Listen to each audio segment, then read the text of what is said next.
27वीं पुतली की कहानी। ठीक उसी प्रकार जैसे खतरनाक जानलेवा बीमारी होने के बावजूद भी इंसान जिंदगी से अपना मोह नहीं छोड़ता, वैसे ही राजा भोज भी उस सिंहासन से अपना लगाव नहीं छोड़ पा रहे थे।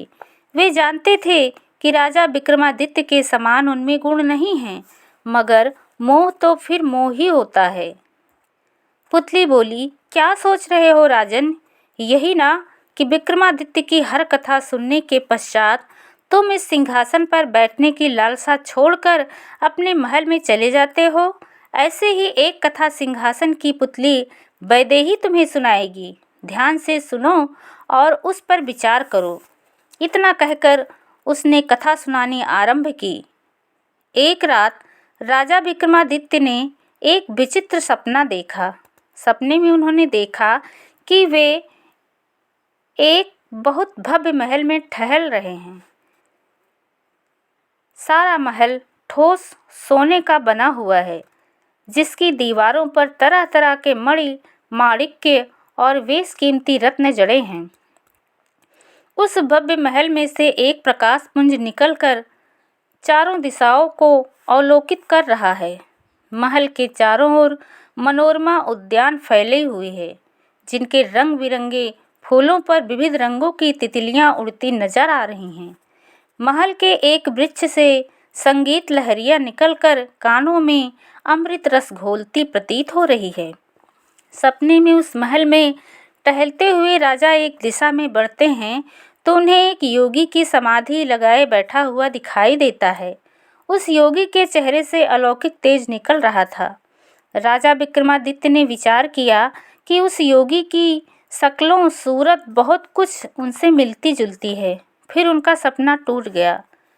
वह उठ बैठे, सपने की सत्यता जानने का विचार किया।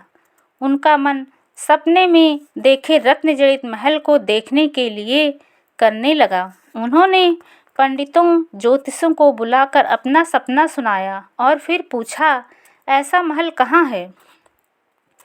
पंडितों ने गणना की, ज्योतिषियों ने पतरा देखा। पंडितों ने बताया, ऐसा महल पृथ्वी लोक पर तो नहीं है, अवश्य ही यह इंद्रदेव का महल है। उस महल में प्रवेश कर सकते हैं जो ईश्वर भक्त हो, वही उस महल में जा सकता है जो हर समय ईश्वर का नाम लेता हो। ज्योतिषियों ने कहा, ऐसे महल में प्रवेश पाने का इच्छुक व्यक्ति मार्ग में 2 पुण्य के कार्य करे। राजा विक्रम असमंजस में पड़ गया। उसने सोचा, वह हर समय प्रजा की भलाई और राजकाज में लगा रहता है, उसको ईश्वर का नाम लेने का अवसर कहाँ ही मिलता है। राजा को असमंजस में पड़ा देखकर महामंत्री उनकी बात समझकर बोला, महाराज, मैं आपकी चिंता समझ रहा हूँ। राजपुरोहितों को अपने साथ ले जाएं। वह हर समय भगवान का नाम लेते रहते हैं। उनके साथ रहने पर पुण्य के आप भागीदार बन सकते हैं। राजा विक्रमादित्य सहमत हो गए।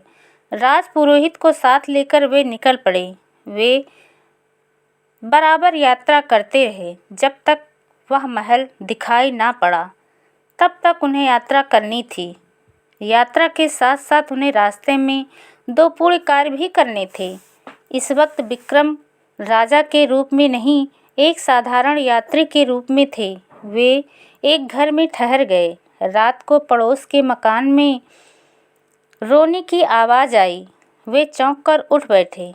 यह स्त्री की आवाज़ है। उन्होंने देखा, एक और बैठी बुढ़िया रो रही है। क्या बात है माँ, क्यों रो रही हो? राजा ने जाकर पूछा। वह बोली, मेरा जवान बेटा अभी तक जंगल से वापस नहीं आया। मैं इसी चिंता में घुली जा रही हूँ कि उसे कोई जानवर तो नहीं खा गया। आपका बेटा जंगल क्यों गया था? बेटा लकड़ी काटने गया था। उनको बेचकर ही हमारा गुजारा चलता है। मेरा वही एक सहारा है। जाने क्या बात हो गई, सबसे फरियाद कर चुकी हूँ, वहाँ जाने को कोई तैयार नहीं है। मैं बुढ़िया हूँ, ठीक से चल नहीं सकती, भला जंगल में कैसे पहुँचूँगी? इसलिए रोने के अलावा और क्या भी कर सकती हूँ। विक्रम बोले, चिंता मत करो माँ, मैं जाकर पता करता हूँ। राजा विक्रमादित्य जंगल में गए। रात के अंधकार में उन्होंने बुढ़िया के लड़के की तलाश शुरू कर दी। काफ़ी खोज के बाद बुढ़िया का लड़का एक पेड़ पर बैठा दिख गया। नीचे एक शेर ने घात लगाकर रखी थी। राजा विक्रम ने शेर को भगाकर बुढ़िया के लड़के को नीचे उतारा और अपने साथ लाकर बुढ़िया को सौंप दिया। बुढ़िया ने राजा विक्रमादित्य को खूब आशीर्वाद दिया। राजा विक्रमादित्य ने आगे की यात्रा जारी रखी। अगले दिन वे समुद्र तट पर पहुँचे। वहाँ उन्हें एक युवा स्त्री के सिसकने की आवाज़ सुनाई दी। सामने समुद्र पर एक व्यापारिक जहाज लेकर खड़ा था। जहाज पर कर्मचारीगण सामान लाद रहे थे। राजा ने युवा स्त्री के पास पहुंचकर उसके रोने का कारण पूछा। स्त्री बोली, मेरा पति इस जहाज का एक कर्मचारी है। जहाज लंबी समुद्री यात्रा पर रवाना होने जा रही है। मैंने रात में एक भयानक सपना देखा कि समुद्र में एक भयंकर तूफान आया और वह जहाज तूफान में फंसकर डूब गया, जिसमें मेरा पति यात्रा कर रहा था। मेरा विवाह हुए अभी 3 माह ही हुए हैं। मैं गर्भ से हूँ। मन को बार बार समझाती हूँ कि सपना सपना ही होता है, पर बावरा मन मानने को तैयार नहीं। सोचती हूँ कि पति को कुछ हो गया तो क्या करूँगी। उसके होने वाले बच्चे का लालन पालन कौन करेगा। पति को मना भी नहीं कर सकती। भला सपने की बात कहीं सच होती है। उसके सम्मुख परेशानी यह है कि अगर वह यात्रा पर ना जाए तो नौकरी जाती है। नौकरी पर जाने पर हमें भूखों मरना पड़ेगा, और अगर नौकरी पर नहीं जाता है तो उसे मालिक की नौकरी छोड़नी पड़ेगी। अब तो जब तक मेरा पति सकुशल लौट कर नहीं आ जाता, ये आंखें रोती ही रहेंगी। राजा विक्रमादित्य ने धैर्यपूर्वक इस बात को सुना और अपनी झोली से समुद्र देवता द्वारा दिया गया शंख निकालकर उस युवा स्त्री को देते हुए कहा, तुम्हारे पति को समुद्र जल में रहते किसी किस्म की विपत्ति का सामना नहीं करना पड़ेगा। इस बात का विश्वास कर लो देवी। यह विश्वास तो मैं मन को भी देती हूँ, पर मन मानता नहीं। कहीं कोई बात जुबानी कहने से विश्वास आता है। स्त्री ने कहा, मैं जुबानी बात नहीं कह रहा हूँ, पूर्ण विश्वास के साथ यह बात कह रहा हूँ। यह जो शंख आप मेरे हाथ में दे रखी हैं देवी, समुद्र देवता द्वारा दिया हुआ है। इसका गुण यह है कि समुद्र की लहरों से कोई संकट आता दिखे तो तुरंत शंख फूंक दिया जाए। लहरें न केवल पीछे हट जाएंगी, बल्कि उन लहरों से जो इच्छा मांगी जाएगी वह पूरी होगी। मैं उसे प्रत्यक्ष करके दिखाता हूँ। राजा ने कहा और शंख फूंका। शंख से ध्वनि निकलते ही सागर तट पर अठखेलियाँ करती, टक्कारें मारती लहरें मीलों दूर दूर चली जाती थी। वहाँ इस तरह रेत ही रेत नजर आने लगा, जैसे वहाँ सागर ही ना था। इस घटना से समुद्री जहाज जिस पर माल लादा जा रहा था, उससे भी लहरें मीलों दूर चली गई थीं। अब वह रेत में खड़ा दिखाई दे रहा था। लोगों में हड़कंप मच गया। सभी लोग हैरान होकर देखने लगे। पलक झपकते ही दूर चली गई लहरों को देख रहे थे। राजा विक्रमादित्य ने लोगों की जिज्ञासा शांत की। यह सब शंख से निकली ध्वनि के चमत्कार से हुआ है। फिर लोगों के कहने पर उन्होंने इच्छा की कि लहरें पहले की तरह अपने स्थान पर लौट आएं।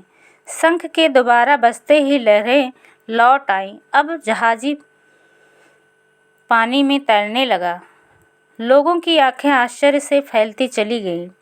राजा विक्रमादित्य ने वह शंख रोती हुई स्त्री को दे दिया और बोले, इसे अपने पति को दे दो। समुद्री यात्रा के बीच यदि तूफान आ जाता है तो इस शंख के फूंकते ही तूफान आने से पूर्व ही पूरी तरह शांत हो जाएगा। स्त्री ने खुश होकर शंख ले जाकर अपने पति को दे दिया।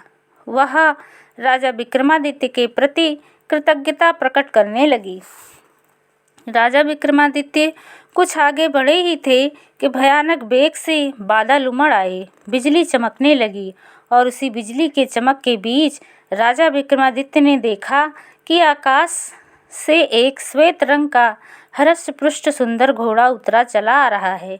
वह घोड़ा उतरकर राजा के सम्मुख आकर खड़ा हो गया और हिनहिनाने लगा। तभी आकाशवाणी हुई, महाराजा विक्रमादित्य, तुमने मार्ग में 2 पुण्य के कार्य किए हो। बूढ़ी औरत को उसका बेटा मिलाया, पति विछोह में शंकित स्त्री को तुमने शंका रहित किया। तुमसे बढ़कर और कौन धर्म कर्म वाला होगा। विक्रमादित्य, जिसने सागर देवता के दिए उपहार को मात्र एक व्यक्ति की शंका निवारण हेतु दे दिया, तुमसे मैं बहुत प्रसन्न हुआ। तुम्हारे वाहन हेतु मैंने अपना एक घोड़ा भेज दिया है। इस घोड़े पर बैठो, यह तुम्हें इंद्रलोक पहुंचा देगा। मगर मेरे साथ राजपुरोहित हैं, मैं अकेला कैसे जाऊं देवराज इंद्र? राजा ने प्रश्न किया। अभी आकाशवाणी से कोई उत्तर आता, राजपुरोहित ने तुरंत हाथ जोड़ते हुए कहा, आप मेरी चिंता ना करें राजन। मुझे यदि मरने के बाद स्वर्ग मिलता है तो उसे अपना भाग्य समझूंगा। सशरीर मुझे स्वर्ग की यात्रा करते हुए भय लगेगा। राजपुरोहित की इच्छा जानकर विक्रमादित्य घोड़े की ओर बढ़े। घोड़े पर सुंदर जीन कसी हुई थी। वे उस पर सवार हो गए। घोड़ा वायु वेग से जंगल तक आया, हिनहिनाया और फिर वह आकाश में उड़ गया। उसने वायु मार्ग पर पवन वेग से दौड़ लगाई। राजा विक्रमादित्य सतर्कता के साथ बैठे रहे। घोड़ा राजा को इंद्रपुरी ले आया। वहाँ उन्हें वही स्वर्ण महल दिख गया जो सपने में दिखा था। महल के आसपास की शोभा देखते ही बनती थी। सचमुच निराली छटा थी। देवता, देवी, किन्नर, गंधर्व, अप्सराएं सभी थे। राजा मुग्ध भाव से सब कुछ देख रहा था। सर्वत्र नयनाभिराम दृश्य थे। वे राजा इंद्र के दरबार में पहुँचे। अद्भुत शोभा थी इंद्र के दरबार की। त्रिभुवन मोहिनी अप्सराएं नृत्य कर रही